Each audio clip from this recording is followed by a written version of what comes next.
Oi, pessoal, bom dia. Bom dia para todo mundo. Já quer começar, Stephanie? Pode sim. Olá, bom dia. Então, eu posso começar primeiro, né, Camille? Pode sim. Obrigada, viu? Nada. Peraí, só deixa eu compartilhar minha tela. Uhum. Só um momentinho. Aqui. Estão conseguindo ver minha tela? Estamos sim. Beleza, então. Olá, todo mundo. O meu seminário de hoje eu vou falar sobre o Dreamcast, o console da Sega. Bom, aqui eu fiz uma fanart para os meus slides para homenagear o grande Dreamcast.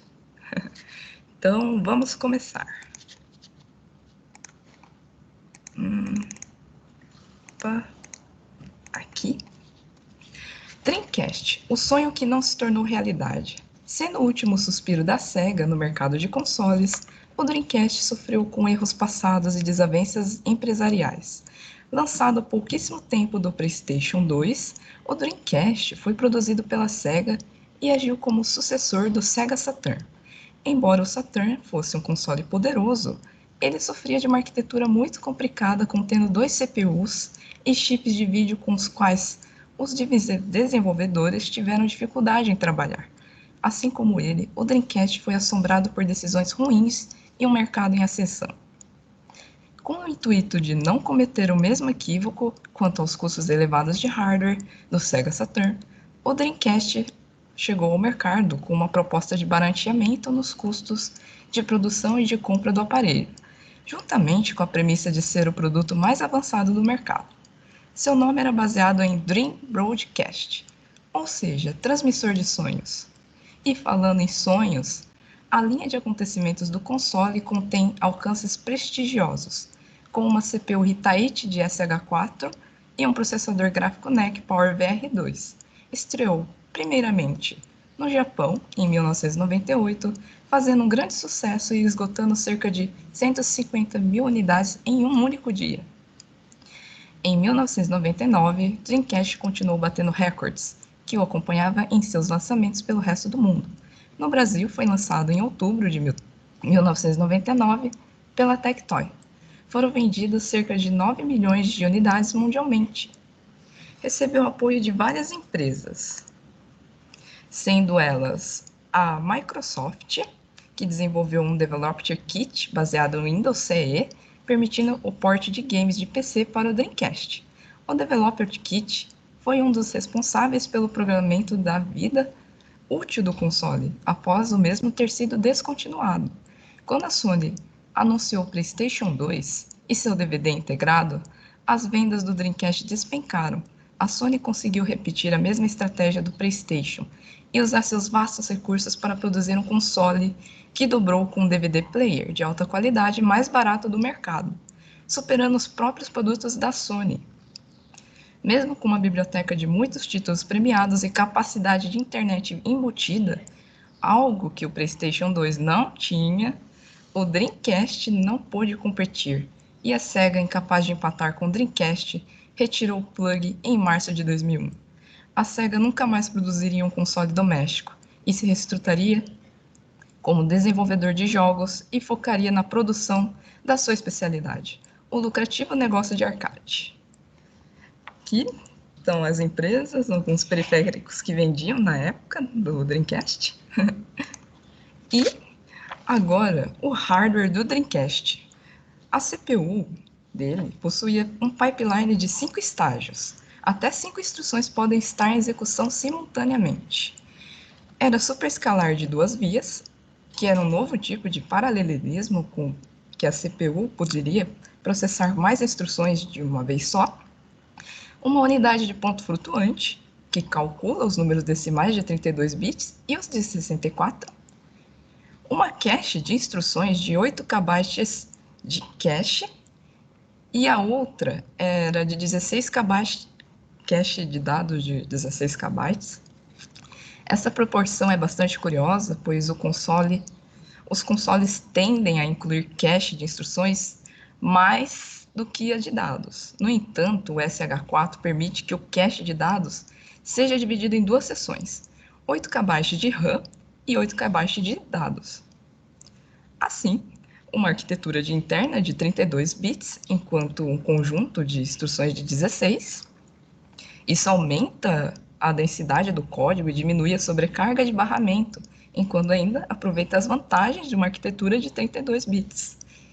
E, para concluir, é um barramento externo de 64 bits, para manipular valores de 64 bits. Porque, se pararmos para pensar, a tarefa comum da CPU de um console de jogo é incluir e lidar com a lógica do jogo, executar a IA e manter a GPU alimentada com instruções. No Dreamcast, o SH4 também está envolvido na maioria do pipeline gráfico, processando dados de geometria, como transformações de perspectiva de computação. Como resultado, inclui uma unidade de CMD de 128 bits, que pode acelerar as operações vetoriais. Para melhorar o acesso à memória, a CPU inclui uma unidade de MMU para endereçamento virtual. Isso é útil, uma vez que o espaço de endereçamento de memória física dessa CPU passa a ter 29 bits de largura. Portanto, com a ajuda de 4 TLBs, os programadores podem endereçar os 32 bits sem atingir penalidades de desempenho, uma vez que 29 bits são necessários para endereçamento, e os outros bits, 3 bits extras, não se esquecendo deles, controlam a proteção de memória, alternando o mapa de memória e contornando o cache, respectivamente. O programador decide se usará esses recursos ou não. Os jogos para esse sistema certamente não precisam necessariamente de proteção de memória e o MMU deve ser habilitado manualmente na inicialização, sem uma UMA. Mas, embora esse sistema não seja projetado em torno da arquitetura de memória unificada, como um concorrente conhecido, ele delega de entrada e saída à GPU. Isso significa se sua CPU tiver de buscar qualquer coisa que esteja além de sua própria RAM, ou interface serial, que também esteja conectada, ela terá que solicitar tudo isso na GPU. As consultas especiais nessa CPU também possuem uma funcionalidade única chamada de entrada e saída paralela. É usada para manipular vários locais de entrada e saída ao mesmo tempo. A SEGA conectou esses pinos para que a CPU possa manipular o modo de vídeo da GPU. E agora, falando de gráficos, o pacote de GPU é um chip feito sob medida chamado Holy, rodando a 100 MHz, projetado pela Videologic e fabricado pela NEC. O núcleo 3D da Holy é o Power VR2 da Videologic. Videologic encolheu uma abordagem alternativa para a construção de seu mecanismo 3D, chamada de Tile Based Deferred Rendering, ou TBDR. Em vez de renderizar um quadro inteiro de uma vez, ele divide a área de renderização em várias seções chamadas de blocos. Em seguida, ele realiza o processo de renderização em cada ladrilho individualmente, e o resultado é combinado para formar o quadro final. Este design inovador traz vantagens interessantes. Pode ser bastante paralelizado, o que reduz significativamente a largura de banda e o uso de energia. Ele implementa uma solução inteligente para o problema de visibilidade, classificando automaticamente os polígonos de frente para trás, e em seguida executando testes nos primeiros estágios do pipeline. A combinação dessas tarefas não só resolve o problema original, mas também evita o overdraw, rasterização de polígonos ocultos, que desperdiça e degrada o desempenho do console. Acesso de entrada e saída unificado. A GPU também inclui um outro módulo para lidar com a maior parte da entrada e saída, chamado de System Bus. Ele fornece as seguintes interfaces. A interface G1, onde o BIOS-ROM, junto com sua configuração salva e o conteúdo da GD-ROM podem ser acessados. A interface GD2 fornece acesso ao modem e controlador de som. A interface Maple transfere pedaços de dados entre os controladores, junto com os outros acessórios conectados a ele e a CPU. É um barramento serial e fornece uma DMA dedicada. A interface SH4 conecta a CPU principal para comunicações de uso geral. A interface DDT assume o controle de barramento da CPU para acessar sua memória principal durante as transferências de DMA. A interface PVR conecta a CPU com o acelerador de bloco usando uma DMA dedicada. Sobre o áudio, a funcionalidade de áudio é gerenciada por um chip personalizado chamado AICA, feito pela Yamaha. É uma versão aprimorada do SSCP, usada pelo Sega Saturn. O circuito integrado de som, um conjunto de módulos que gera o sinal de áudio e aplica efeitos neles. Ele suporta até 64 canais de PSM, com uma resolução de 16 ou 8 bits e uma taxa de amostragem de 44,1 kHz. No geral, essa qualidade é ideal para reproduzir áudio. Além disso, inclui um decodificador ADPCM para descarregar algum trabalho da CPU. Curiosamente, ele também inclui 2 pinos MIDI para conectar um instrumento MIDI, embora isso deve ser usado durante o desenvolvimento. 2 MB de SD-RAM armazena dados de som e programas. Ele pode ser preenchido pela CPU principal usando DMA. E, para finalizar essa parte de hardware, um ARM7DI rodando a 2,82 MHz, controlado pelo CI de som. Aqui, gente, é uma arquitetura para exemplificar tudo o que eu havia dito antes. Bem interessante isso. E na época, os consoles eles usavam a internet de escada, por isso que tem um telefone aqui. Isso eu achei bem, inclusive, bem estranho. Aqui é onde conecta acho que é o cabo de telefone, né, de telefonia, né? É bem interessante isso. Aqui estão alguns desenhos de manuais para entender mais ou menos onde estão esses encaixes de entrada e saída dos acessórios. E entrada de energia também. Agora, o tópico principal que eu gostaria de falar sobre o Dreamcast é o sistema operacional dele. Durante a vida útil do console, houve 2 sistemas operacionais diferentes, que podem ser executados pelo Dreamcast. O primeiro deles é o Classic Shell. Os 2 MB de System ROM armazenam BIOS que executa um pequeno shell quando o console é ligado.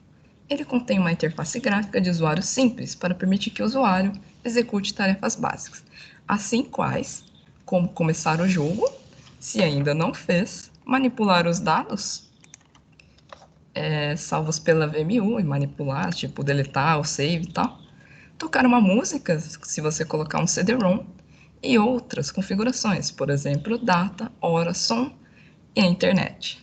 Aqui está um slide para demonstrar o que é o Classic Shell. Aqui você seleciona se você quer jogar, mexer no dado, música. E eu achei interessante essas fotos aqui, que um usuário estava configurando a internet na época. Tinha que colocar o modelo do modem, que era do console, e configurar até seu telefone aqui para a internet você poder entrar nos servidores da Sega. E também tinha que configurar os valores de DNS na época. Hoje em dia, os consoles fazem isso tudo automaticamente. Não precisa entrar e fazer essas configurações mais avançadas. Voltando aqui, pessoal, o segundo sistema operacional que o Dreamcast possui é o Windows CE. Desde o anúncio do Dreamcast, foi dito que executaria o Windows CE, uma versão simplificada do Windows projetada para o uso em dispositivos embarcados.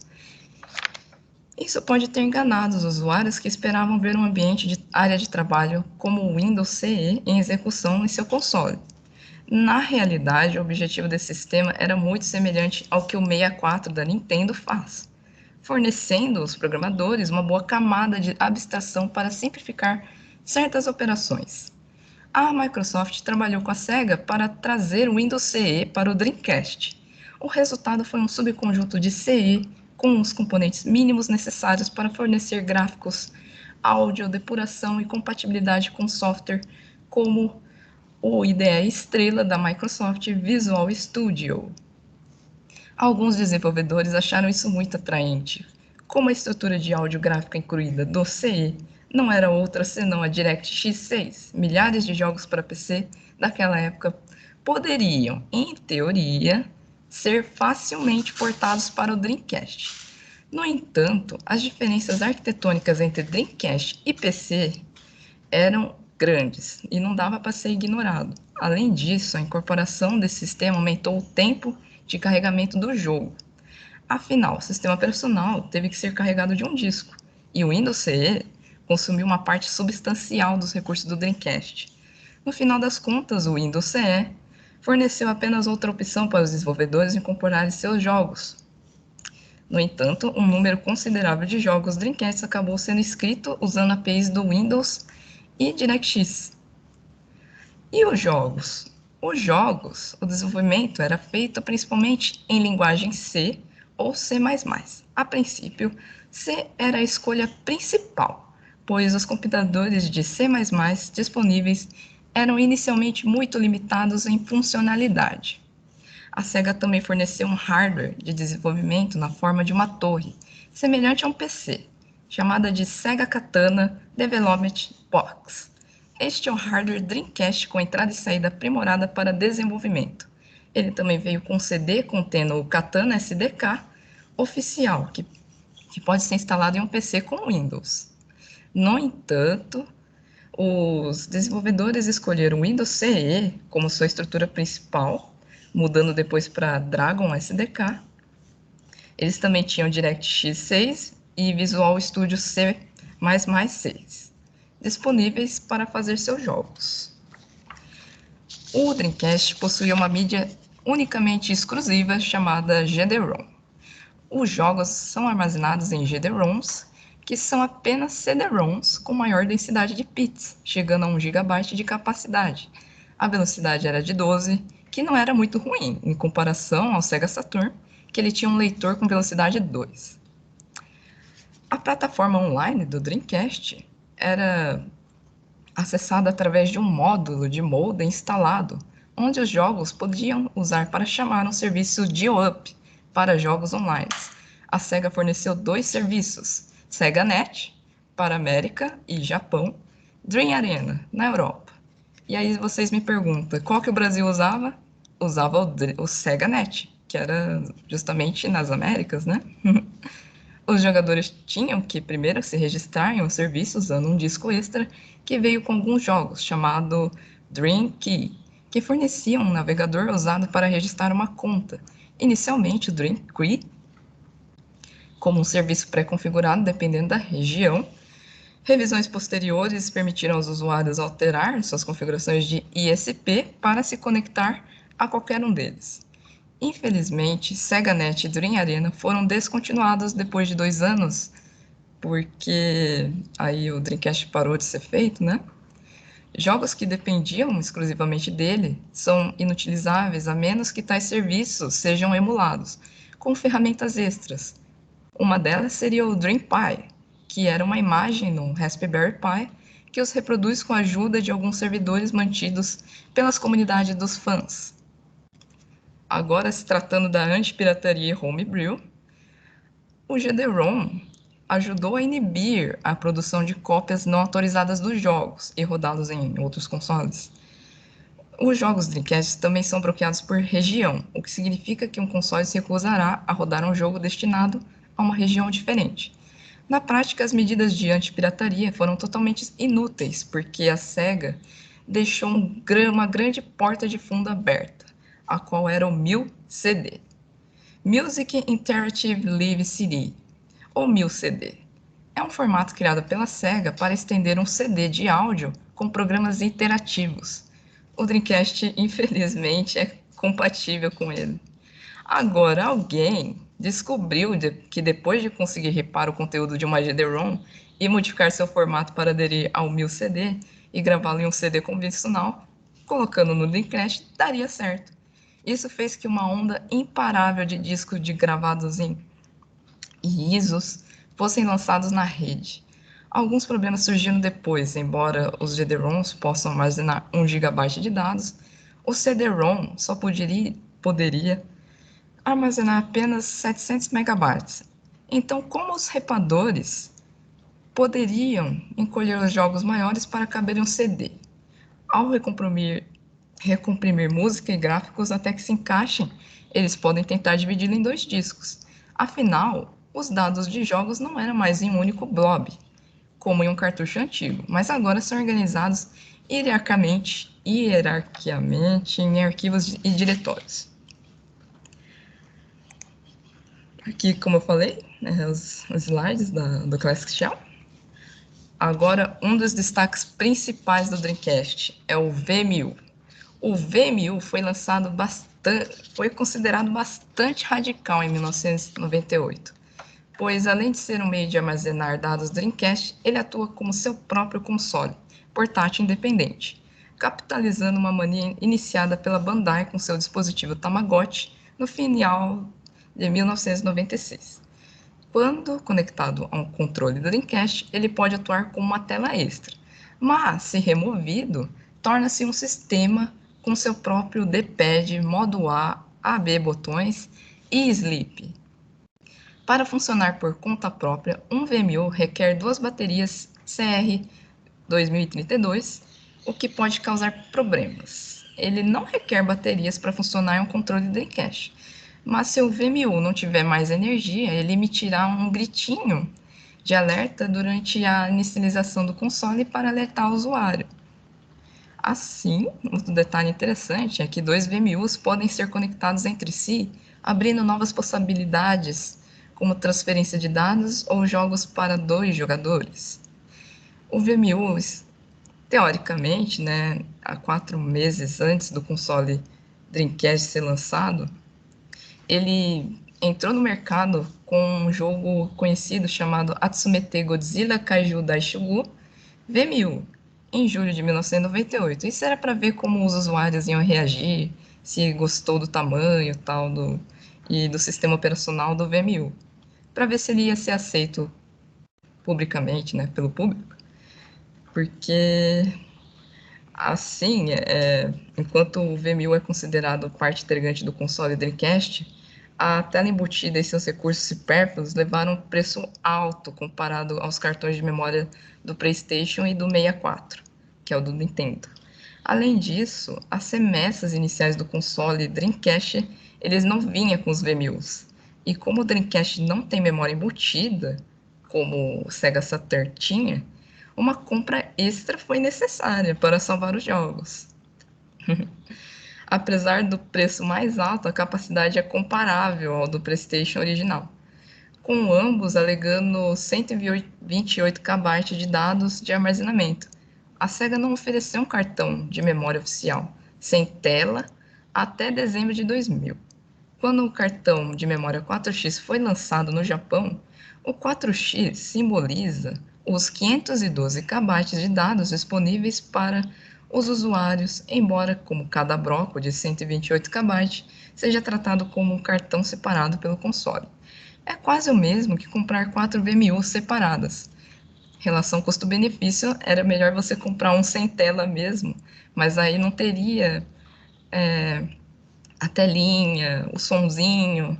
Era um charme que tinha o Dreamcast. E também sistema personal, ele ia vir bem cru mesmo. Com o PlayStation, a Sony optou por dividir seus cartões de memória em 15 blocos, que era estimadamente cerca de 64 KB de memória cada. A maioria dos jogos do PlayStation usa um único bloco para salvar, independente de serem usados 64 KB completos. Embora alguns jogos sejam conhecidos por usar até 4 blocos, sua escassez significa que os cartões de memória do PlayStation quase garantem o armazenamento de dados salvos por 10 a 15 títulos, mais ou menos. Com o Dreamcast, essa garantia não existia. Enquanto 200 blocos, cerca de 512 KB cada, estão disponíveis, nenhuma regra foi implementada para impedir os desenvolvedores de preencher um cartão de memória com os dados salvos de apenas um jogo. O limite de 200 blocos também é artificialmente restrito, como a Sega reservando a memória para funcionalidade de sistema operacional do VMU, a maior parte sem uso. Desde então, ferramentas de terceiros foram desenvolvidas para reformatar o VMU, para aproveitar essa parte que estava sobressalente lá, criando mais 44 blocos de acesso sem degradar o desempenho do sistema. Isso foi um erro de projeto, sabe? Tinha um espaço ali que não era aproveitado, fazendo com que as pessoas comprassem mais VMU. Bom, no entanto, alguns jogos não reconhecia. Tinha alguns jogos que, quando fazia essa reformatação e utilizar esse espaço sobressalente, eles não conseguiam mais salvar. E para suprir a curiosidade de todo mundo, eu consegui um vídeo para demonstrar um pouquinho para vocês o que é um VMU. É 1 minutinho o vídeo, gente. Ele trouxe o VMU, o Memory Card.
Assim, pessoal, o Dreamcast também deu início à tendência dos consoles de hoje, evoluindo de chipsets personalizados para o uso de hardware de PC de consumo, para simplificar o desenvolvimento e a fabricação.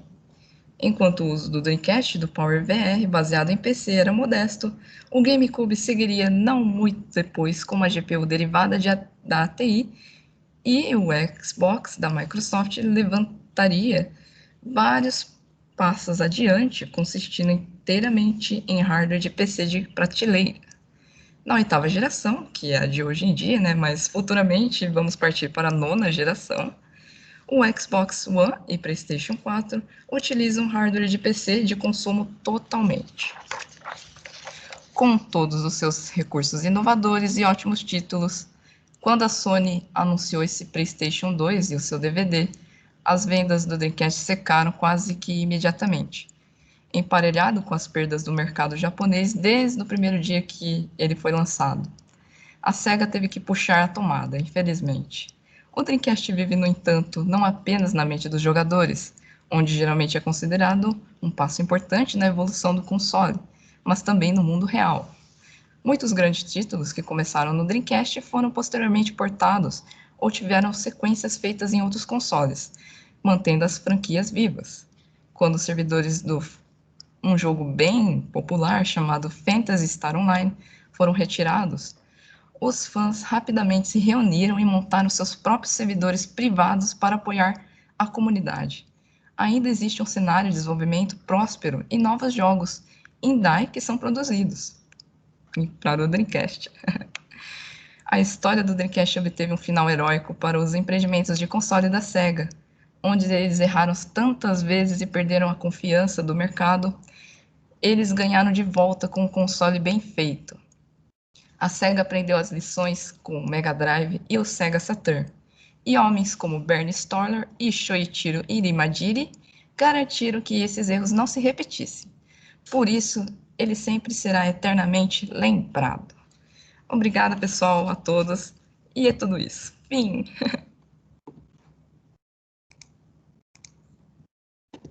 Tá certo. Perguntas, comentários?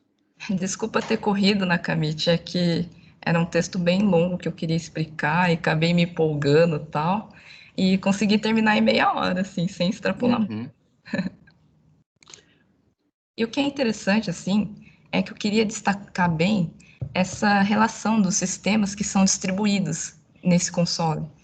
Não é todo console que tem, assim, eu acho, um sisteminha para cada coisinha. Eu achei isso tão bacana. Você trocou o artigo ou artigos que você usou? Sim, Nakamichi, eu deixei lá. Eu, além dos slides, coloquei todas as informações e referências. Eu não sabia que tinha que compartilhar aqui com todo mundo. Não, você tem aí, não? Tenho, se quiserem, eu posso deixar umas referências por aqui. Tá, ficou parecendo um pouco mais comercial do que acadêmico, para falar a verdade. E daí você tem como falar associar um pouquinho mais as funcionalidades, como é que ele funcionava, ou com sistemas distribuídos, ou com teoria de agentes? Bom, sim, um dos detalhes que eu acredito que funcione bem em sistemas distribuídos é quando a pessoa utiliza das linguagens de programação, ela consegue, além de desenvolver técnicas inteligentes de comunicação entre os periféricos, tem essa relação também com a rede de internet e de transferência de dados, assim. Entendi. Daí é isso que o console fazia. Isso.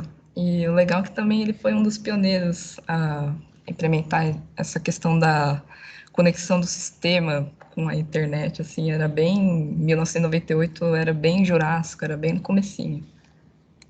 Entendi. Tá certo. Quem pode ir agora? Pode sim, José Vitor.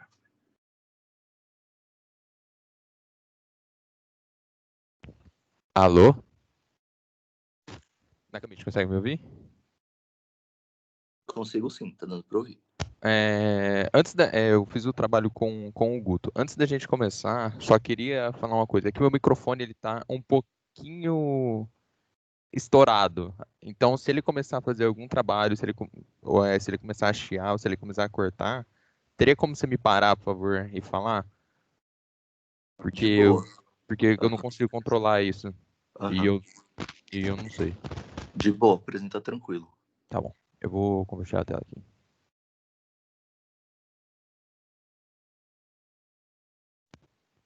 E vê? Tá sim. Então tá. Então vamos lá. O nosso trabalho, eu fiz o trabalho com o Guto, com o Augusto, e nós iremos falar sobre non-block algorithms, que é uma parte muito interessante que ele fala sobre algoritmos de sistemas distribuídos envolvendo threads. O nosso trabalho, a gente fez meio que um passo a passo, onde primeiro a gente vai começar explicando meio que o básico de thread, colocando muito do que você mesmo falou em aula, em que o Edmar apresentou para a gente nas aulas de SO, explicando a diferença, bem sucintamente, a diferença dele com o processo filho, como é criado, como a gente trata a thread, e depois a gente vai entrar nesse meio do sistema distribuído, explicando um pouco sobre esses tipos de algoritmo e como eles são tratados e afins. Então vamos lá. Começando meio que a nossa introduçãozinha, a gente colocou aqui meio que o básico do básico mesmo, que é o que são processos, né? Então existe aquela diferença muito sucinta do que é a diferença entre processo e programa. Um exemplo muito bom da gente pegar para comparar isso é o Chrome. Porque o nosso Chrome, a gente tem um shortcut nosso ali na nossa desktop, E ele é simplesmente um logo. E quando você abre ele e você for no seu gerenciamento, você pode abrir várias vezes ele, várias instâncias do mesmo, e ali você vai ter vários processos. Então essa é meio que a grande diferença entre um programa e um processo. Você tem um programa, que é um nativo, que ele é meio que o root, entre aspas, e você tem várias instâncias dele, você tem vários processos dele. Prosseguindo aqui, então, quando a gente fala de processo, cada processo, ele meio que tem, entre aspas, a sua peculiaridade. Então, pense que o seguinte, se a gente pega várias instâncias do nosso Chrome, cada instância dessa tem o seu próprio BCD, que era o seu o que significa, quer dizer, desculpa, o BCD é esse bloco de controle de processo. Então, por exemplo, cada processo tem o seu PID, que é o seu ID de processo. Cada processo tem o seu estado, tem o seu PC, tem os registradores que ele está ali, e tem limite de memória e afins. Então, resumidamente, o BCD é o resumão do processo. Ele meio que tem todas as características de um determinado processo. Que o Guto vai falar um pouquinho. Estão me ouvindo? Alô? Sim. Então, nos tipos de sistema, a gente tem dois tipos de sistemas, que seriam os monoprogramados e os sistemas multiprogramados. No sistema monoprogramado, seriam sistemas que eles rodam linearmente, né? E acabam fazendo sequencialmente o seu código desenvolvido. E os sistemas multiprogramados ali são sistemas que envolvem threads, processos filhos, que acabam rodando em paralelo, assim, várias funcionalidades em paralelo. Pode passar ainda. Aí agora eu vou falar um pouco sobre processadores multicore, que além da notável diferença em poder de processamento, os processadores de múltiplos núcleos têm uma grande vantagem sobre os antigos processadores, que eles podem realizar várias tarefas ao mesmo tempo, né? E além disso, eles não esquentam tanto por conseguir rodar em muitos processos, por ter muitos núcleos, né? E conseguir trabalhar a uma velocidade menor. Perdão. Eles produzem menos calor por ter muitos núcleos, né? E conseguem trabalhar bem mais tranquilamente. Pode passar, Zé. Tá, explicando um pouco agora sobre o funcionamento dos processos filhos, a gente tem a função fork, que é uma função que duplica o processo atual dentro do sistema operacional. O processo que inicialmente chamou a função fork é chamado de processo pai, e o novo processo criado pela função é chamado de processo filho. Todas as áreas do processo, como códigos, dados, pilha, memórias dinâmicas, são duplicados dentro do sistema operacional. A função ela funciona da seguinte forma: caso a função fork retorne 0, significa que esse processo que está rodando é o processo filho. Não, é o processo pai, perdão. Isso. Não, é o processo filho, perdão. Estou confundindo. E caso a função retorne um valor diferente de 0 e positivo, o processo pai está sendo executado. Esse valor que é retornado diferente de 0, ele representa o PID do filho, que o pai pode utilizar para poder parar o processo filho caso seja necessário, ou alguma outra comunicação entre o processo também, para realizar alguma comunicação entre eles. E caso a função retorne -1, é porque aconteceu algum tipo de erro, e provavelmente esse erro é por questão de memória, falta de memória, ou atingir o limite de processos que um usuário pode gerar no sistema. Essa função também é chamada uma única vez no processo pai. Uma única vez não, ela pode criar vários processos filhos, né? Mas ela retorna 2 vezes. E no processo pai vai ter o retorno que vai ser o PID do filho, e no processo filho vai ter o retorno 0 para poder diferenciar qual processo que está rodando ali no momento. Algumas diferenças entre o processo pai e o processo filho seria o PID único dentro do sistema E o processo filho, ele possui um PIP-ID, que seria o ID do processo pai, para que ele consiga saber quem foi que gerou ele ali no sistema operacional. Pode passar, Zé.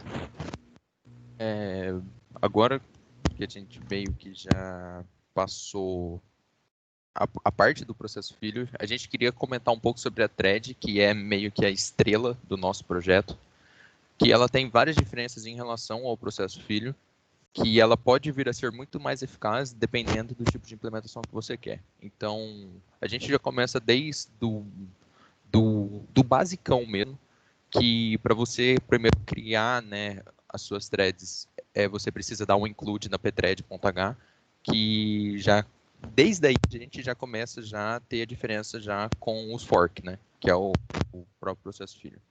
Para a gente meio que mexer com essas threads, a gente tem opções, que é o exit e o create, que basicamente uma termina a thread e outra cria ela.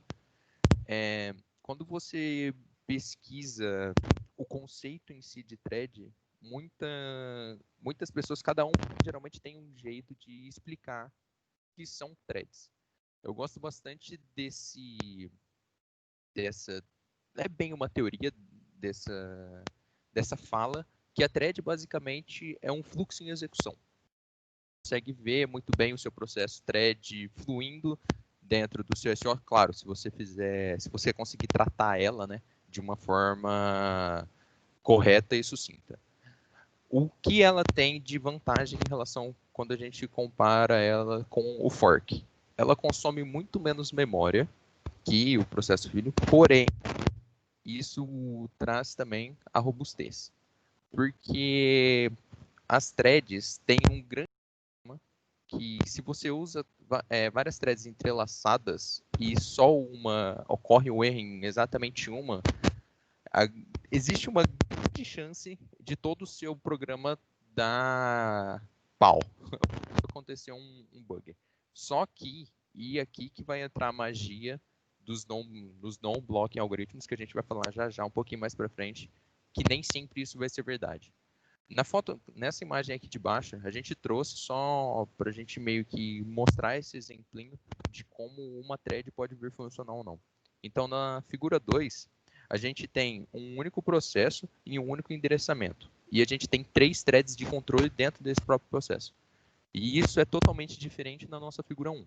Porque na nossa figura 1, a gente tem 3 processos e cada processo, cada thread, tem exatamente o seu próprio endereço o seu próprio espaço de endereçamento. Então são coisas totalmente diferentes e a gente consegue e a gente trouxe essa imagem aqui só para deixar bem sucinto e claro que a thread ela é muito, entre aspas, fácil de ser usada. Ela tem muitos tipos de uso, você consegue usar ela de várias maneiras diferentes. Aqui a gente trouxe rapidinho só o IPC. O IPC ele seria como os processos se comunicam. Então, a comunicação de processos é dada através desse IPC mesmo. Agora que a gente falou bastante já, tanto dos processos filhos do fork quanto dos threads, é sempre bom falar também dos problemas de race condition. Os problemas de race condition, eles geralmente ocorrem quando processos tentam usufruir do mesmo espaço esse mesmo espaço é chamado de região crítica. Então, por exemplo, se você tem 2 processos, podem ser distintos ou não, e eles tentam acessar essa mesma área do seu programa, então, por exemplo, um tenta tirar e outro tenta pôr, por exemplo, um exemplo bem chulo. Isso pode vir a ocorrer erro no seu programa final. E hoje temos vários tipos de maneiras que a gente pode usar para tratar esse problema de race condition. Aqui, então, a gente trouxe os 2 tipos de maneira, né, que são os tipos de exclusão mútua. O primeiro é o mecanismo de espera ocupada, que basicamente, o exemplo eu acho mais conhecido é o while, que você deixa o seu while lá rodando em um X tempos até esperar os seus processos terminarem de de se preparar, né, de fazer tudo que eles precisam. E a gente tem o mecanismo de espera bloqueada, né, que é o semáforo e o mutex. Esses dois caras aqui é de bem conhecimento da maioria da galera, principalmente da parte de SEO, né, que a gente teve a prova prática, que são, eles servem, eles são, na essência, eles são a mesma coisa. Enquanto ele é para thread, o outro é pro fork.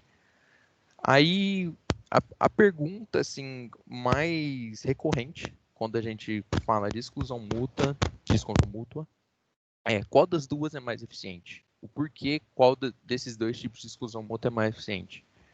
E a explicação lógica é que o mecanismo de espera bloqueada, ele é muito mais eficiente, porque no seu mecanismo de espera ocupada, você deixa o seu sistema mais ocioso. Porque você deixa rodando, por exemplo, um while por 5, 6, 7 segundos, enquanto no espera bloqueada, você tem um semáforo com uma flag que ele trava o seu processo e você não fica perdendo tempo de CPU, você não fica perdendo tempo de memória. Então você, entre aspas, não deixa o seu sistema mais ocioso. Aqui a gente colocou vou passar aqui rapidamente, bem sucintamente, que são alguns exemplos de escalonamento de algoritmo. Então, quando a gente estuda SEO, eu lembro justamente que a gente viu bastante do FIFO, do SJF e do SRT. Esses aqui são cada exemplo desses tipos de escalonadores funcionam de um jeito diferente. Então, se você pega lá, por exemplo, o FIFO e o SJF, você tem o tratamento de escalonação de um jeito totalmente diferente. Aqui do lado a gente colocou um diagrama de como um processo é tratado desde o seu início, desde quando ele tem sua criação e até o seu término, que você tem os estados de pronta execução e blockage, né? E ele fica meio que nesse ciclo até o seu término. Aqui a gente colocou embaixo, não sei se eu... Aqui a gente colocou embaixo, rapidinho, que alguns desses algoritmos de escalonamento, eles podem ser preemptivos. Então, se você tem dois processos e tem uma importância, ou ele é... Como eu posso dizer? Ele tem maior preferência, a sua CPU tira o processo que está no seu processador atual e coloca esse processo que tem mais relevância. Aqui é só importante lembrar que no SEO é um pouquinho diferente. Que, se eu não me engano, processos que eles são menos 20 ou menos 10, eles são de maior relevância que processos que são mais 10 ou mais 20. Eu não lembro agora o exato número. Guto. Agora eu vou falar um pouco sobre os non-blocking algoritmos, que basicamente são algoritmos com base em memória compartilhada para multiprocessos, né? A ideia desse algoritmo é que eles sejam capazes de evitar as race conditions entre as threads e tudo mais, sem o uso da exclusão mútua, né, no caso do mutex e o semáforo. Eles são mais efetivos para condições assíncronas do que os algoritmos de exclusão mútua, pois eles garantem o progresso do processo, mesmo se alguma thread for atrasada por uma grande duração ou até mesmo se ocorrer da thread falhar. Pode passar, Zé. Tá. Toda a questão da implementação desse non-blocking algoritmo, ela está diretamente conectada com essas chamadas operações atômicas, né? Então, eu vou explicar um pouquinho o que seriam as operações atômicas e as operações não atômicas. Tá, uma operação que age em memória compartilhada é atômica se ela for completada em apenas um passo em relação à execução de outras threads. Como assim? Quando uma operação atômica de store, por exemplo, para salvar algum valor, é realizada em uma memória compartilhada, nenhuma outra thread consegue observar essa modificação pela metade. Tipo, a operação ela tem que terminar para que outra thread consiga acessar o valor que está ali naquela memória. Ou melhor, né? Tipo, como vai terminar em um passo, essa operação não teria como outra thread acessar ela. Quando uma operação loading, por exemplo, é realizada na memória compartilhada, é realizada a leitura do valor na forma em que ele está ali naquele exato instante de momento, né?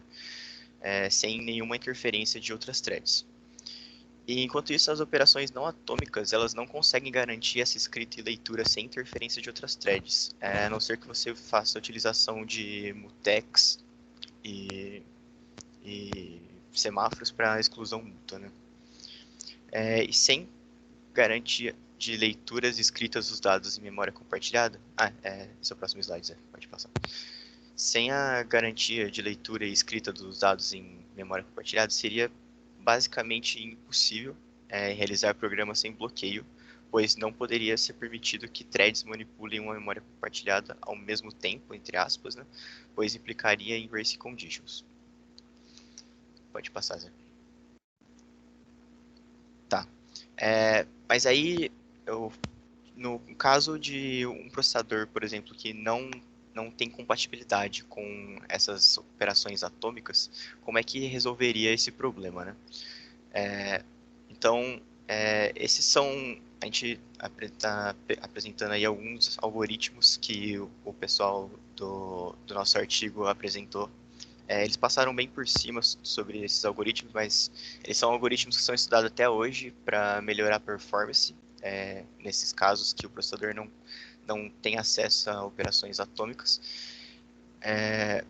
Eles têm o objetivo de reproduzir essa operação atômica de forma, assim, controlando, de várias formas, né? Por exemplo, esse EBR aí, ele faz uma operação com base em tempo, um contador que fica baseando em tempo cada vez que a memória é acessada. E é isso. Então, só para finalizar o nosso seminário, a gente colocou aqui que existem 3 tipos de algoritmos non-blocking. Esse tipo de algoritmo, a base que eles pegam para fazer esse tipo de diferenciação? Basicamente, falando sucintamente, como a thread é tratada. Porque eles meio que dão uma predição. A thread ele quebra antes de tal X. Você salva a thread antes de manipular tal tipo de coisa. Você, sei lá, salva a thread depois de uma certa função, de uma certa coisa. Então, basicamente, quando a gente fala de algoritmos de non-blocking, a gente tem 3 tipos, que são o OF, ELF e DableWelf. E o que eles fazem em si é exatamente isso que eu falei agorinha, que cada um tem um jeito diferente de tratar ou de salvar a thread.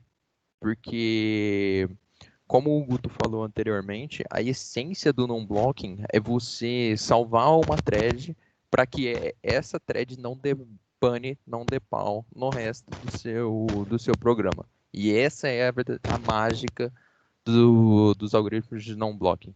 Aqui a gente pegou as nossas referências, que foi tanto para falar das operações atômicas e não atômicas, e dos algoritmos de non-blocking e as partes de escalonação de sistemas multiprogramados. Aí é isso. É isso aí? Isso. Uhum. Beleza, bom. Perguntas, comentários?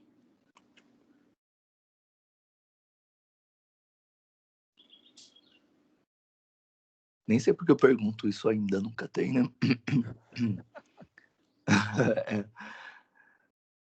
É só praxe mesmo, né? O tema é bem interessante, né?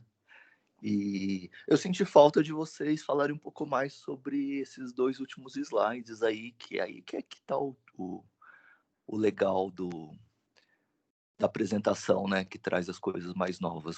O que mais vocês podiam falar desses 2 últimos slides pra gente? Então, falando um pouco dessa última parte, eu acho que não ficou bem claro, dessa última parte aqui, é porque eu falei um pouco sucintamente do que do jeito, aliás, que funciona cada tipo de algoritmo. E é basicamente isso mesmo. Por exemplo, o Obstruction Freedom, como meio que o nome já sugere, ele vai tentar salvar a thread de X maneira. Então, se você tem, por exemplo, no seu programão lá, você tem uma área que pode vir a dar conflito e a sua thread pode vir a falecer ali, a morrer, né? O Obstruction Freedom, ele é um algoritmo, ele tem um algoritmo dentro dele, né? Que vai meio que dar a salvação para essa sua thread que está talvez destinada a tombar, ter meio que uma segunda oportunidade. Então, o que eu não, a gente não achou meio que exemplos do algoritmo em si, né? Porque a gente achou também que eu acho que não seria muito viável trazer o algoritmo codado para vocês aqui, né? Acho que não era o que foi pedido, né? Só que é meio que isso. O LLF também, que é o Lock Freedom, ele, na essência, ele tem a mesma funcionalidade do algoritmo de cima, né? Só que ele funciona de um jeito totalmente diferente. Por causa que, por exemplo, a gente imagina que agora no seu programa você tem uma região crítica que ele pode vir a dar pau depois de você fazer uma dada conta ou uma dada função. E é exatamente para isso que o LF ele vai entrar ali. Porque ele vai salvar a sua thread, né? Ele vai tentar ser o anjo da guarda da sua thread depois de uma certa conta, ou depois de uma certa função que pode vir a dar erro na sua thread. E a mesma coisa para o WF. O WF ele tem a mesma, né, a essência dele é a mesma dos outros dois, só que ele funciona de um jeito totalmente diferente, porque ele vai tentar salvar a sua thread em outro caso.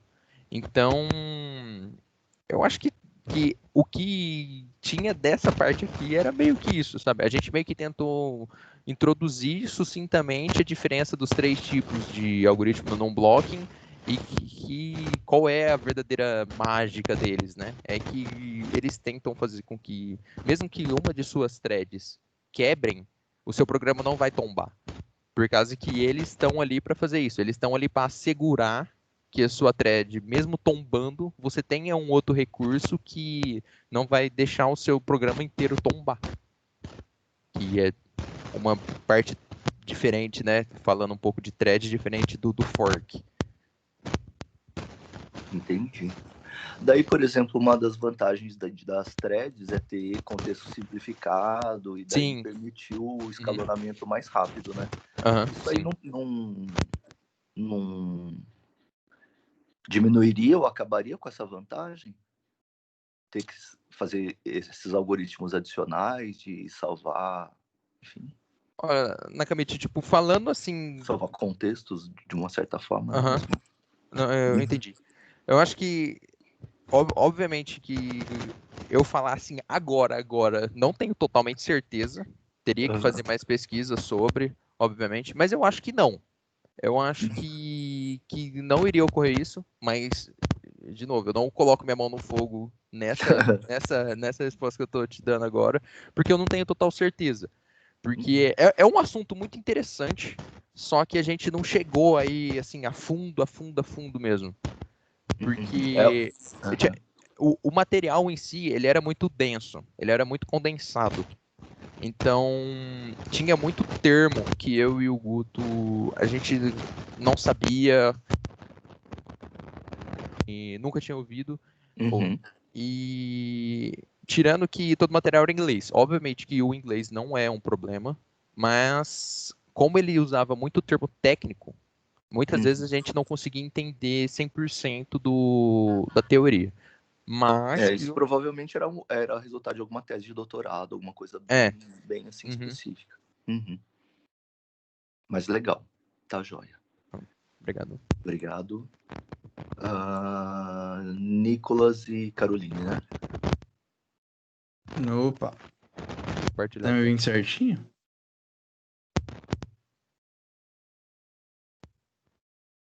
Ah. Vocês estão vendo aí, ouvindo certinho? Sim, tá Vamos dando sim. pra me ouvir também? Tá, também.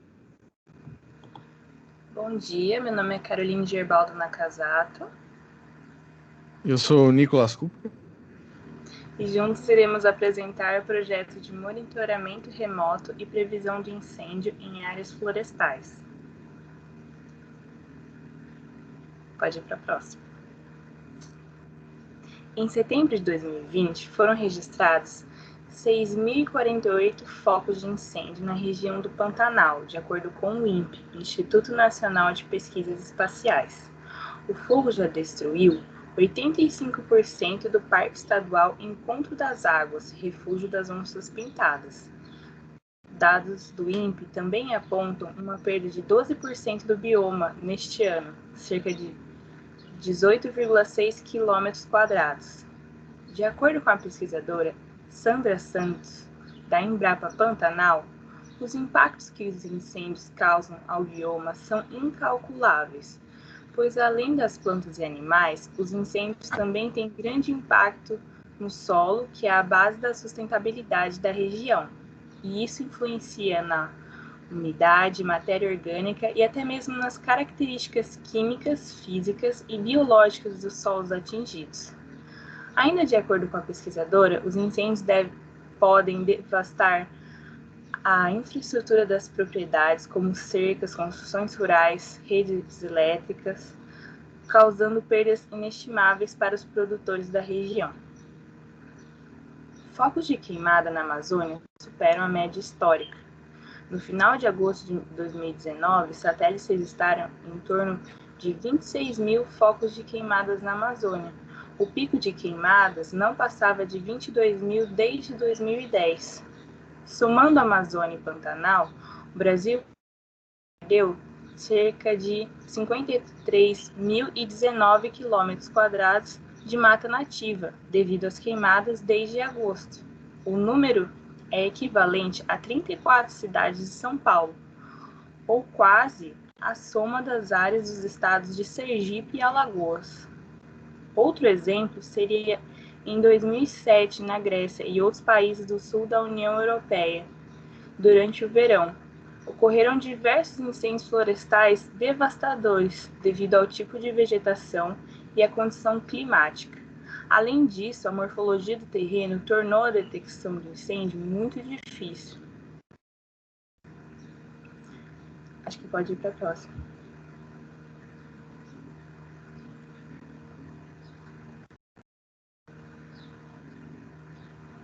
Além da destruição da fauna e flora que gera um desequilíbrio natural, causando o aumento do efeito estufa e deterioramento do solo, a fumaça dos incêndios dobrou o número de internações de crianças por doenças respiratórias nas regiões da Amazônia Legal.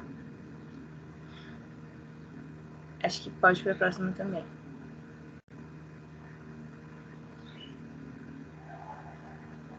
Tá meio bugado. Aí. Considerando a gravidade dos problemas gerados por focos de incêndio, esse trabalho tem como objetivo propor um sistema de identificação e previsão de queimadas em grandes áreas rurais. Vamos para a próxima. A solução proposta foi utilizar um sensor para obter imagem em diversas bandas, que são calibradas e corrigidas pelo NBR e o Stretching no MATLAB. Cada material tem uma assinatura de espectro. Por exemplo, como pode ver na imagem, a água tem um pico em um determinado comprimento de onda, e da mesma forma o fogo. Então, após os tratamentos da imagem, é feita a comparação com a assinatura de espectro do fogo para a identificação dos bits. Pode ir para a próxima. E caso exista bits de fogo, um alerta é gerado no banco de dados da DynamoDB da AWS, que consequentemente gera um alerta no aplicativo Flutter para o administrador da área e para as autoridades competentes, sugerindo a melhor rota até o local. Aí pode ir para a próxima.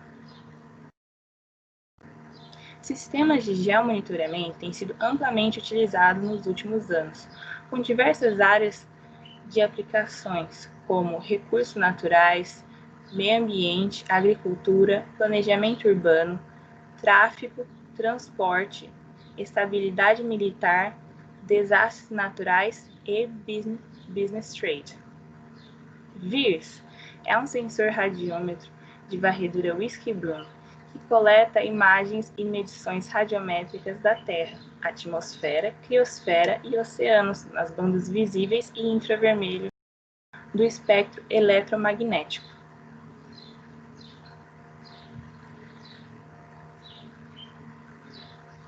As imagens de reflectância corrigidas são produzidas quase em tempo real, NRT, fornecendo continuidade das imagens de reflectância corrigidas do MODIS, que foram desenvolvidas para fornecer imagens de aparência natural.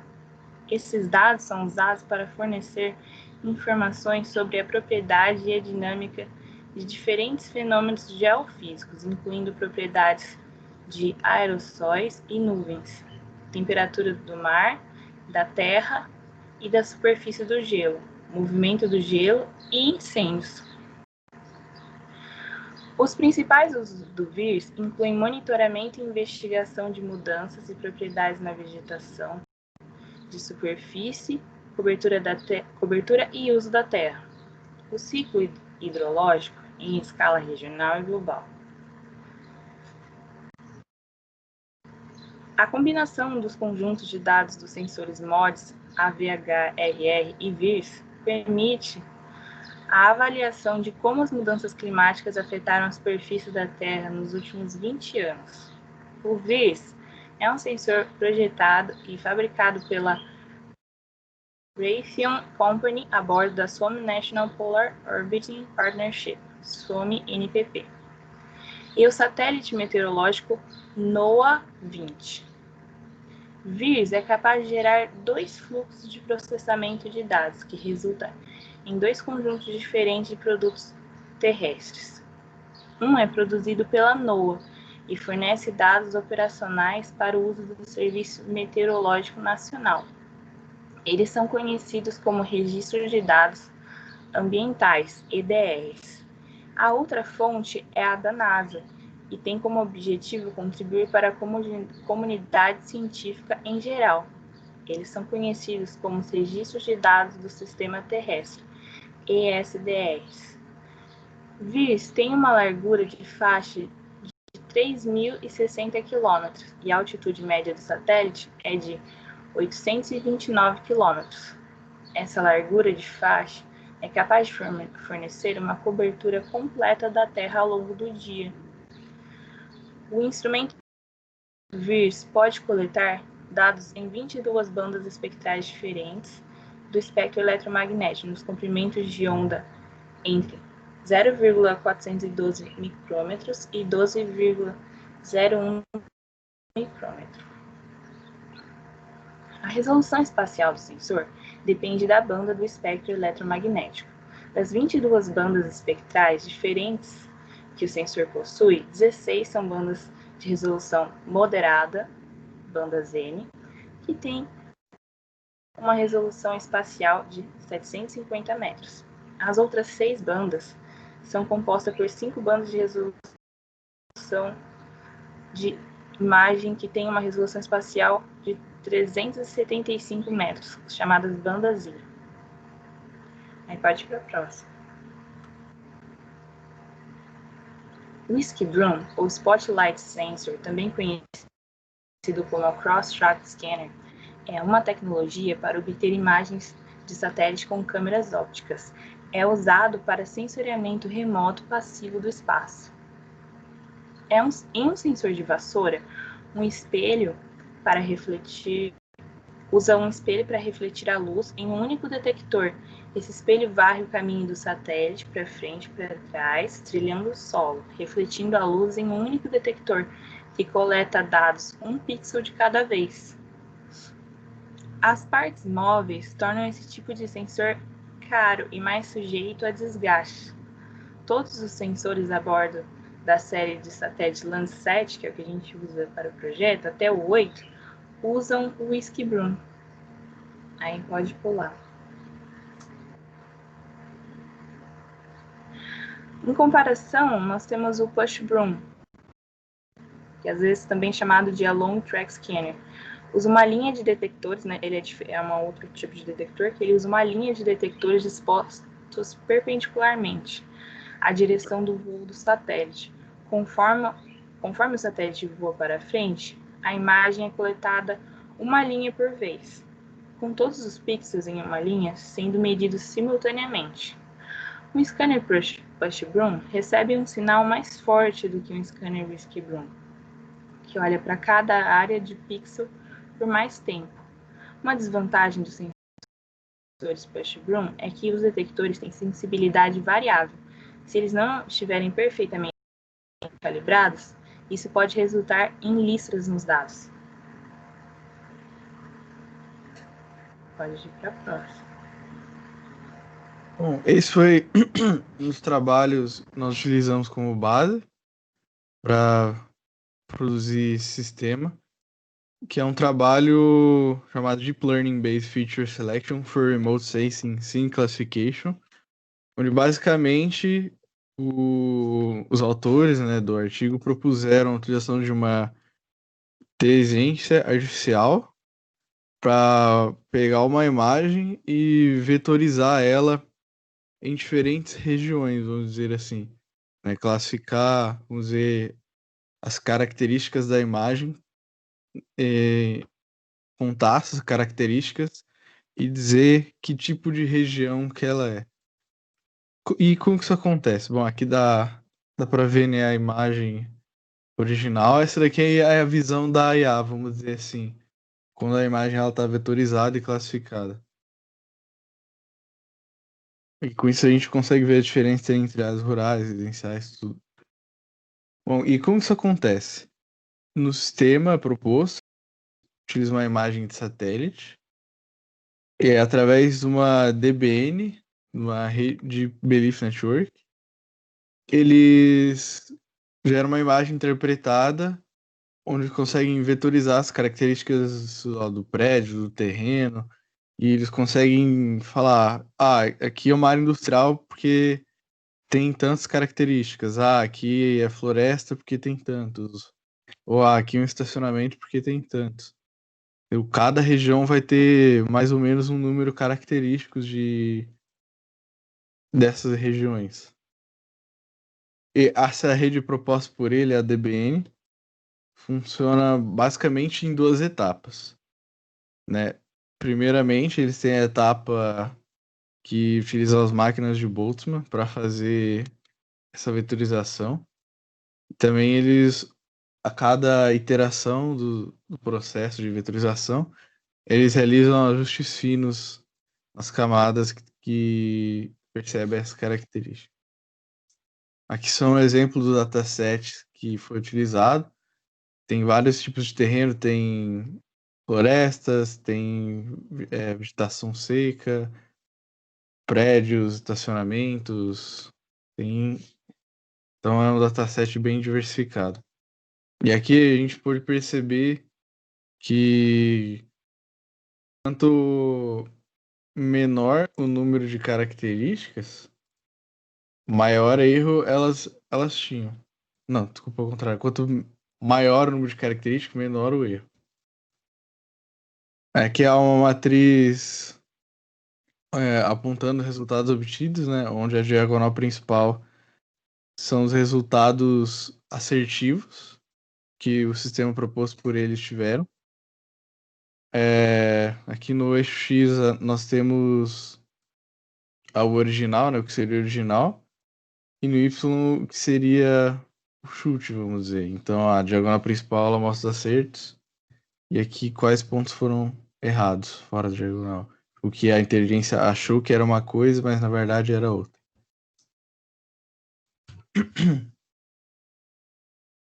Pode falar, cara. Foram utilizadas imagens de satélite para identificar focos de incêndio através de técnicas de processamento de imagens como o Normalized Burn Ratio, NBR, e Stretching, para identificar os bits de fogo.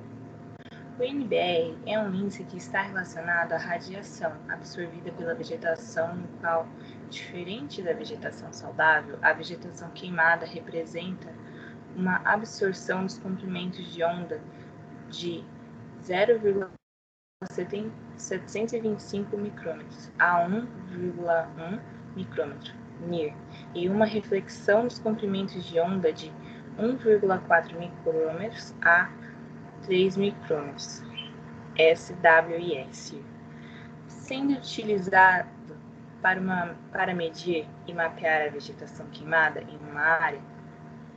Os valores altos indicam uma vegetação saudável, enquanto os valores baixos indicam uma vegetação recém-queimada.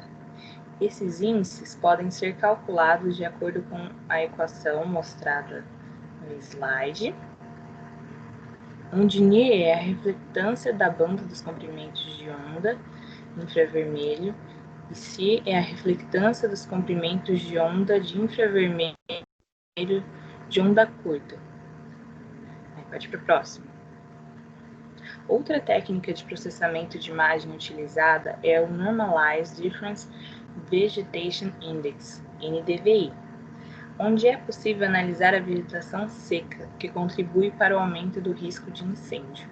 O NDVI é um índice que está relacionado à radiação absorvida pela fotossíntese, os comprimentos de onda de 0,58 micrômetros a 0,68 micrômetros, vermelho, e refletido pela vegetação nos comprimentos de onda 0,725 micrômetros a 1,1 micrômetro, próximo ao infravermelho.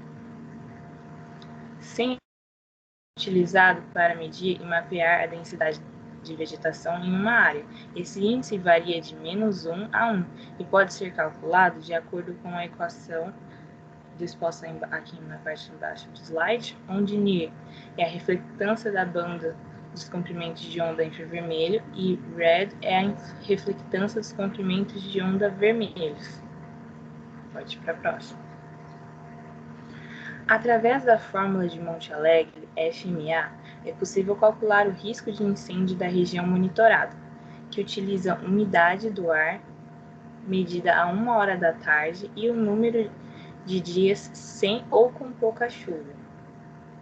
O sistema também identifica a localização exata do incêndio com auxílio de um aplicativo integrado e amigável, baseado em RS, Remote Sensing, GIS, Geographic Information System, e GNSS, Global Navigation Satellite System. O Remote Sensing é o satélite visto que já foi comentado.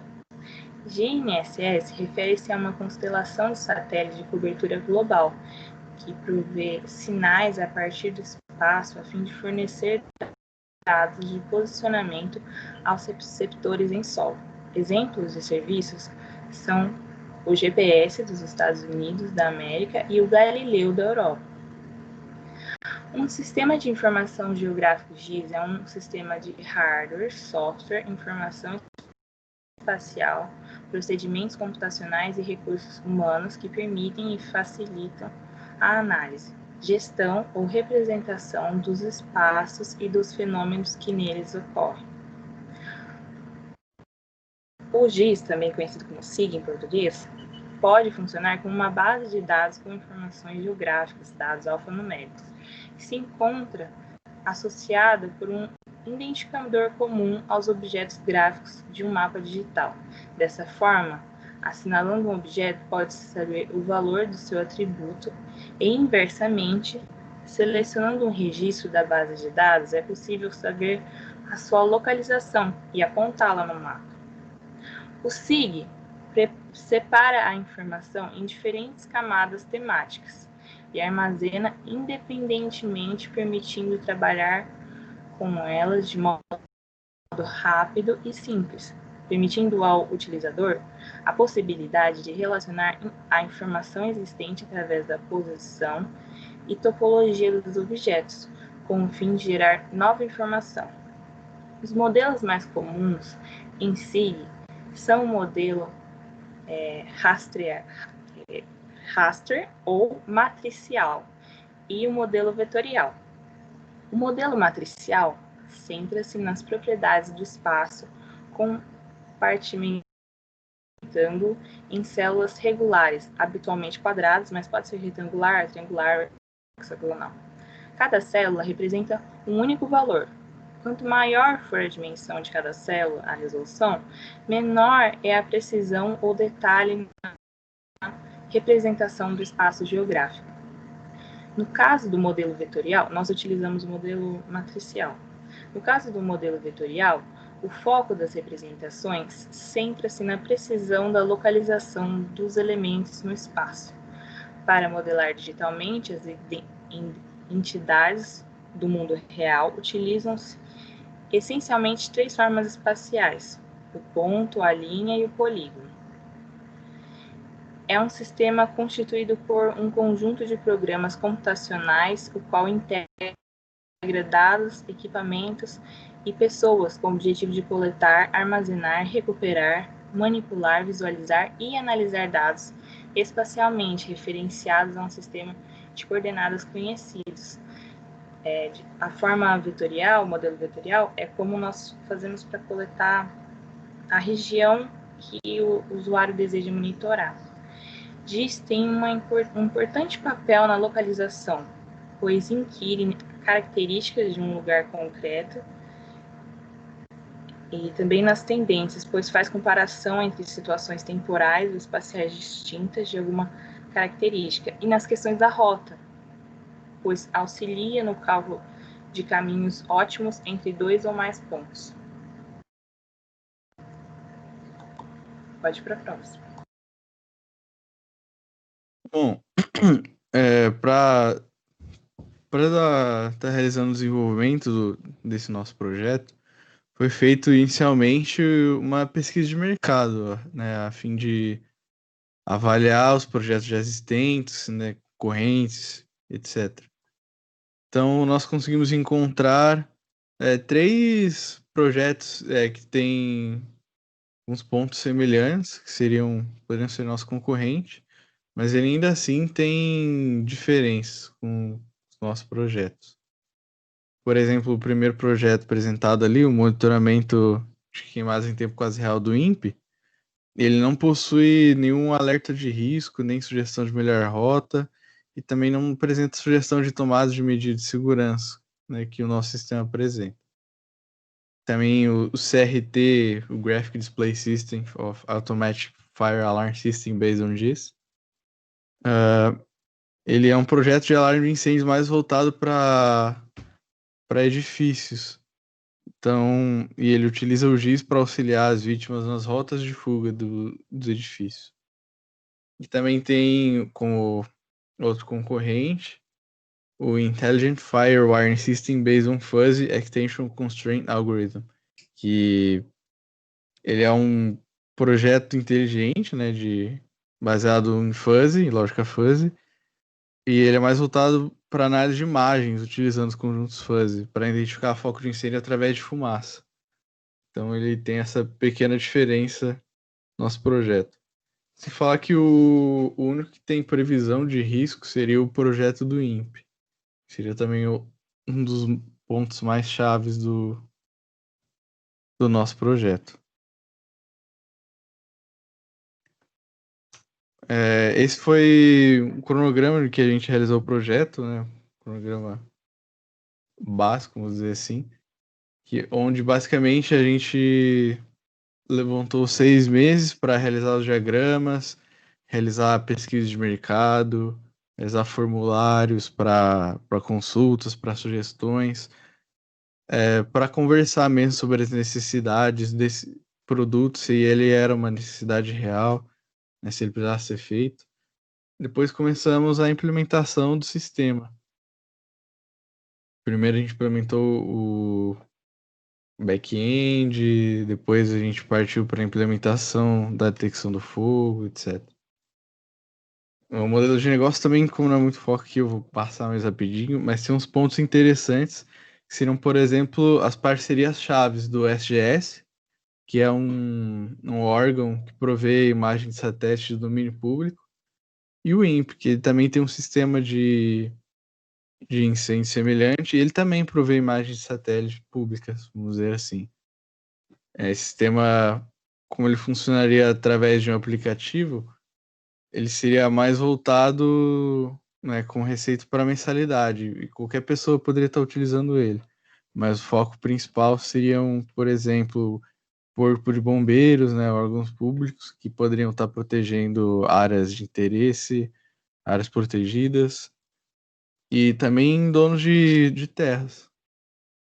Por exemplo, dependendo da resolução do satélite, também poderia estar sendo utilizado residencialmente.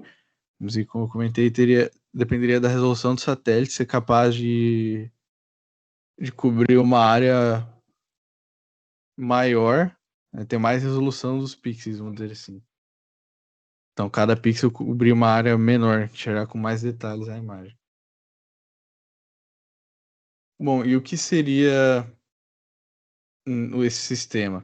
Seria um sistema por alertas de aplicativo em tempo quase real, através da utilização de satélites.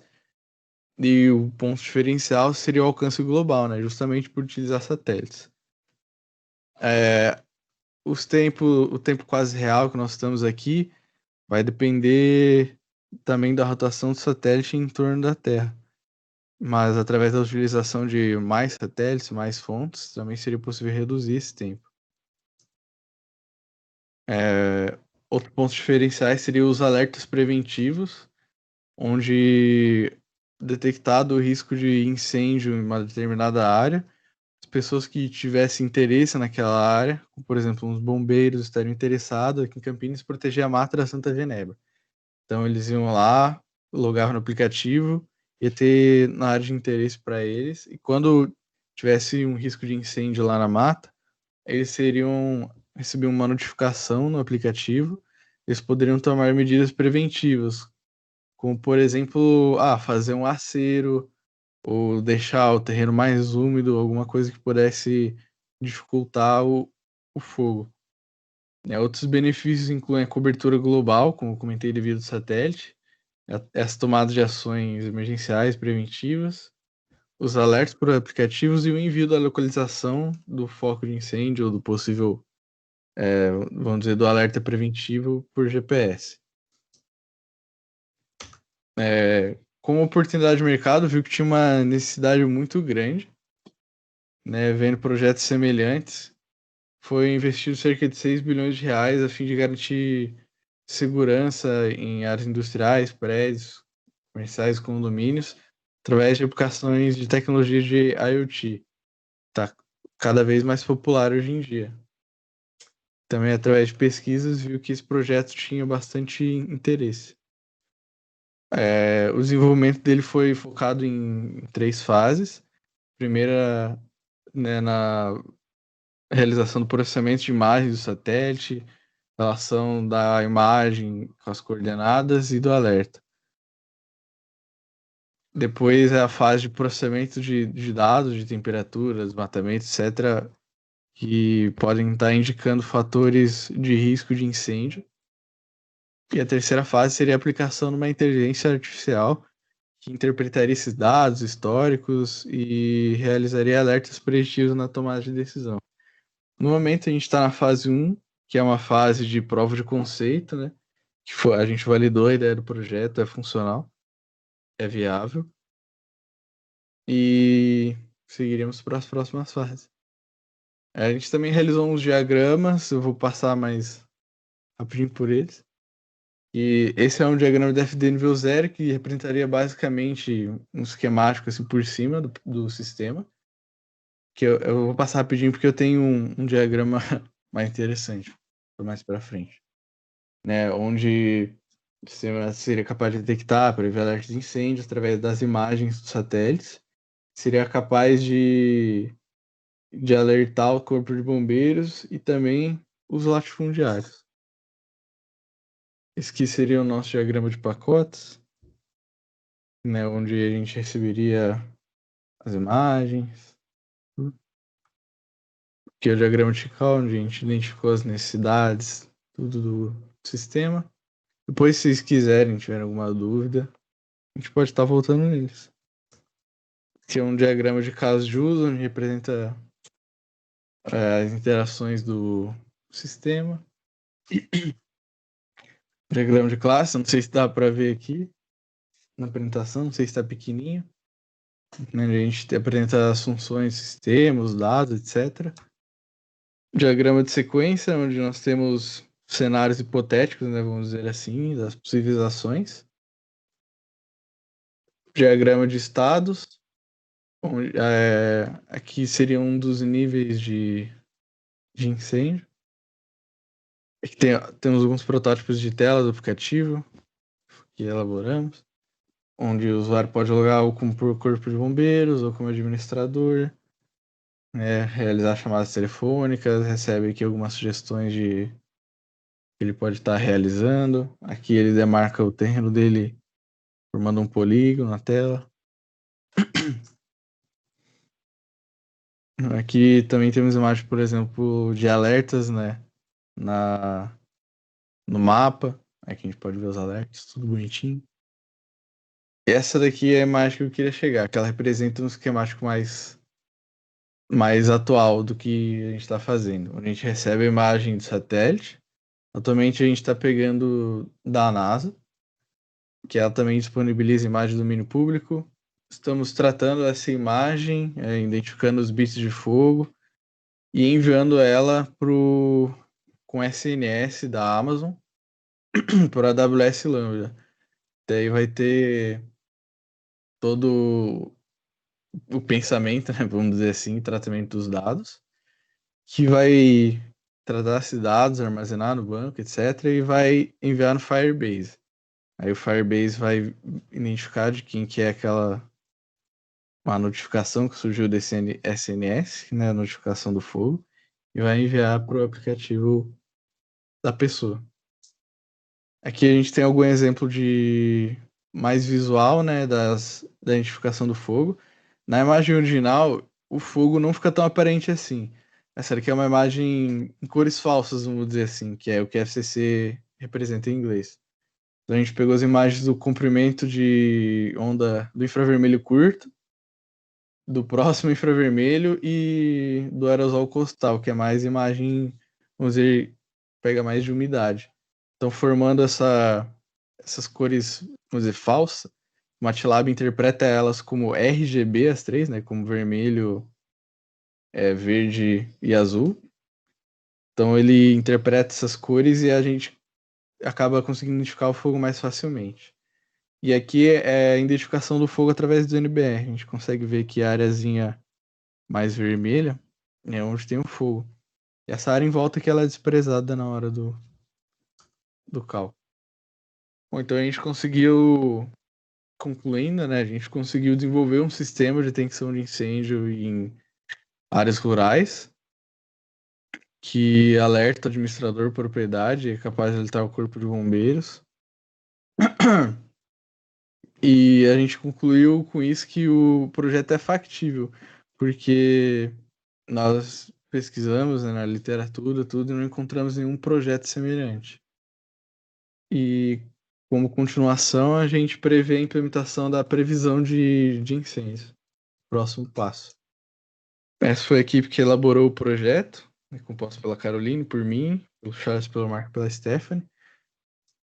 E só resumindo aqui rapidinho, que o projeto é factível, que através do processamento de imagem já a gente tem como objetivo prever fogo, tomar ações preventivas e fazer alertas de incêndios emergenciais o mais rápido possível, e com isso reduzir a ocorrência de incêndios, evitar todos aqueles problemas de saúde e um monte de coisas que a gente citou anteriormente. E obrigado. Foi isso. Aproveitando, eu gostaria de acrescentar que a apresentadora foi a professora Daniele e fazer alguns comentários, né?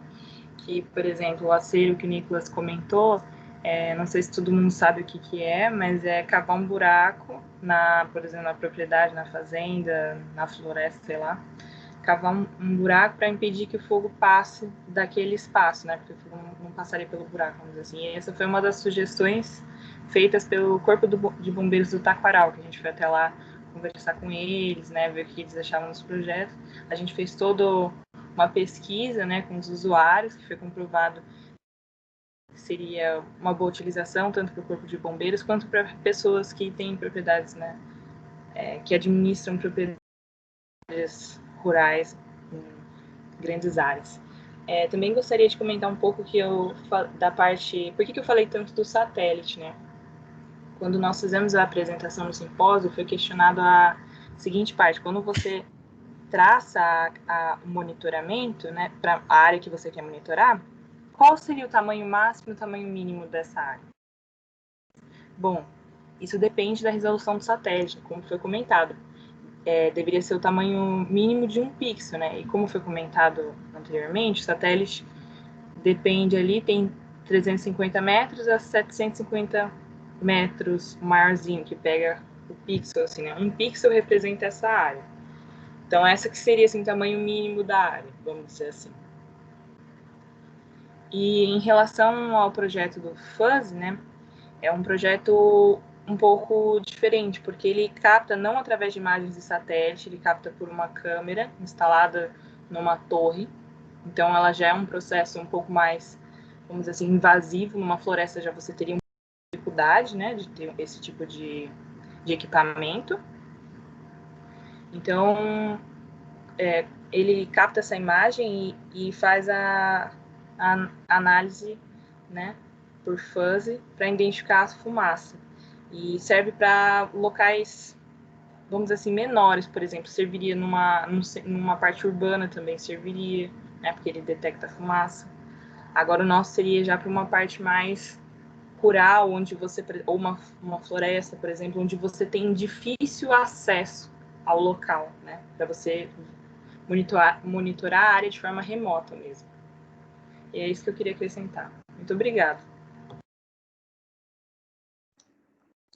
Legal, fiquei feliz que o projeto caminhou bastante. Pô, fiquei feliz. Né? Já tá Obrigado. com cara de produto, enfim, né? Eu não sei se eu Todo comentei também. organizadinho, né? Legal. Uhum. Eu não sei se eu comentei, a gente apresentou ele no BTSim da Unicamp, que teve faz algum tempo, algumas poucas semaninhas. Uhum. Ele também foi selecionado nessa mostra de inovação que a PUC tem, né, da Mescla, para a mentoria da CID. Uhum. Legal. Parabéns para vocês. Obrigado. Vocês usam imagens da NASA, do VIRS também, do INPE? Que tipo de imagens vocês estão usando? Por enquanto, a gente está utilizando a imagem da NASA de uma plataforma que chama, acho que é NASA Worldview. Uhum. Aí lá você consegue pegar imagens por data. Inclusive, a gente utilizou esse site porque para a gente testar se funcionava, a gente precisava de uma imagem de satélite de alguma coisa pegando fogo. Uhum. E a gente não podia tacar fogo em nada. Uhum. Então a gente teve que pesquisar, né, por data, ver, por exemplo, nas notícias, tá pegando fogo na Amazônia, a gente via data notícia dia tal. Aí a gente ia nessa base de dados e procurava aquela imagem do dia tal, aí selecionava lá o lugar, aí a gente tinha uma imagem de alguma coisa pegando fogo. Aí depois eles lançaram uma ferramenta que você seleciona, eu quero imagem de alguma coisa pegando fogo, eu quero imagem de um tornado, aí ele já tem pronto lá. Uhum. Do VIRS também tem acesso público? O VIR, se eu não Então, me engano, ele é Pode é o falar. satélite usado pela NASA, se eu não me engano.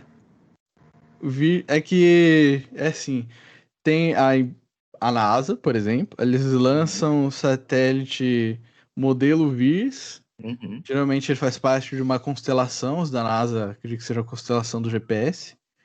E dentro desses satélites, normalmente eles fazem várias funções. Inclusive, além de GPS, eles podem fazer essa captura de imagens, que daí eles têm o sensor. Aí o sensor do satélite VIRS tem outro nome, que, por exemplo, chama Spot, aí tem vários nomes. Uhum. Entendi. Porque tem alguns também com mais resolução que eles não disponibilizam assim de graça também, né? Por exemplo, o INPE, ele tem um serviço de assinatura. Se você paga, aí você consegue receber imagens mais frequentemente, né, numa taxa de atualização mais alta, e em maior resolução. Uhum. Tá, joia. Para terminar, olha, o Alexandre fez uma pergunta sobre para vocês relacionarem com sistemas distribuídos. A gente mostrou a arquitetura ali, é um sistema distribuído, né?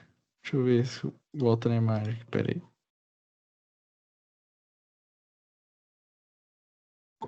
Não só relacionado Opa. aos sistemas distribuídos, mas também relacionado a gente. É que este Nicolas acabou esquecendo de comentar um pouco mais sobre os projetos, mas, por exemplo, tem um projeto Logic for Fuzz que a gente pesquisou para entender melhor.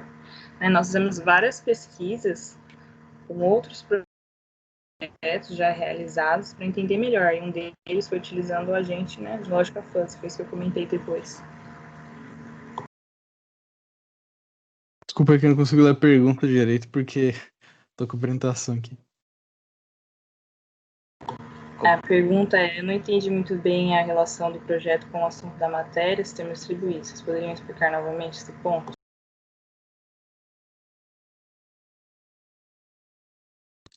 Tá explicado já? Quer que explique de novo? Então, eu expliquei a parte do agente, mas, por exemplo, dos sistemas distribuídos, eu lembro até mesmo na apresentação do Bruno que ele comentou que para um produto, para você poder lançar um produto, é importante você fazer essa análise de sistemas distribuídos, né? Também a gente está iniciando o processo, né? Nós estamos verificando se é possível, fazendo as análises, né? Por exemplo, a gente está usando na AWS lá, já recebemos cobranças, não tem muitos acessos, né? Porque só a gente está acessando, então a gente está vendo como está funcionando, como aderir futuramente, vamos dizer assim. Tá certo. Bom, hoje a gente conseguiu fazer só 3 seminários, né? E, enfim, daí tem mais o Alexandre, Tomás, Iago e Lucas, mas, enfim, a gente vai ter que ficar para segunda-feira. Né? Os seminários estão acabando, estão, enfim, ocupando esse tempo, mas, por outro lado, a ideia é que o que eu acho legal é vocês trazerem coisas que interessam para vocês, né? Bom, tá bom. Obrigado pela presença de todo mundo. Até bom final de semana e então até segunda-feira, então. Como que a gente tá... Até. Camille, posso tirar uma Oi, dúvida rapidinho? pode sim. Como que vai funcionar a apresentação dos projetos do código que a gente fez? Então, eu provavelmente vou testar aqui, e daí se Certo. eu não conseguir ou tiver alguma dúvida, ou se houver tempo, daí a gente faz algum teste. Se for acontecer, eu vou provavelmente pedir para vocês gravarem algum vídeo curto, para a gente não Beleza. ficar assim, enfim, né? Daí a gente estipula um tempo, vocês podem me ajudar, o tempo que dê para mostrar as funcionalidades dele. Talvez 1 ou 2 minutos, talvez já seja o suficiente. E daí a gente faz isso e daí, enfim, a gente consegue apresentar mais rápido, assim, né? Não, Se for o beleza, então. caso, tá bom? Beleza, obrigado, professor. Nada. Falou, moçada, bom final de semana. Falou, bom final de semana. Tô...